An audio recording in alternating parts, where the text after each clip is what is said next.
Hello guys, yan na daw na ini pugo naman na lutuon ta. Nabakal ko din sa sa Tondo, Manila. Ang Facebook page nga nila Bukid sa Manila. Bali siyam na pidaso ini pagbilang ako. Kana na lutuon ko na diri ta ni pagpawaton. Ginagisa na nga niya ako din isin bawang sibuyas na sinluya. Tapos binutang ta na ini na pugo. Sangkutsawan ta lang sinmayad. Rolls tayo ta para mawaran lang sa ramahon ta lang para pag nagkaon kita doon na wala kita malasahan na ano man na lang sa. Hinugasan ko yan muna ni suwa, ng suka, tapos asin, tapos binanlawang ko pera kabisis. Yan, tinawyan, tanay ni, tansyametra lang ang gamit ha. Ma-adjust pa kita sinisan, lasa pag binutangan ta na gata.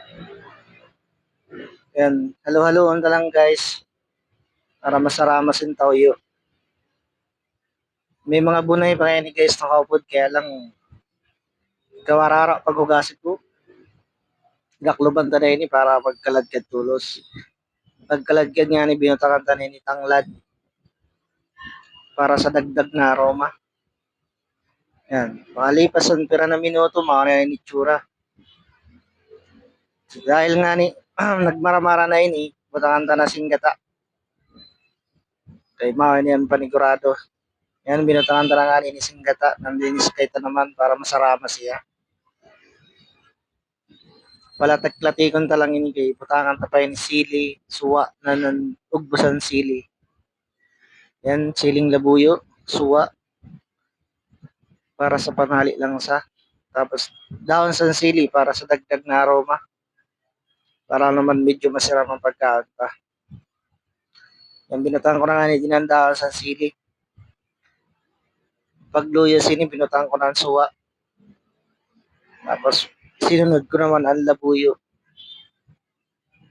Balik ko namit lang ako rin isin 8 na pidaso. Yan. Mabagaw na sili para maharang-harang. Meron sinang pagluto si adobo sa gata guys. Bago mo butang ang lunok, pamarahon mo muna sa tawyo ng suwa. Pag marami niya, ibutang mo na ang gata. Yan guys, luto na. Pag-air kasi yan itsura, pwede ito na yan hawanon. Yan lang guys, salamat.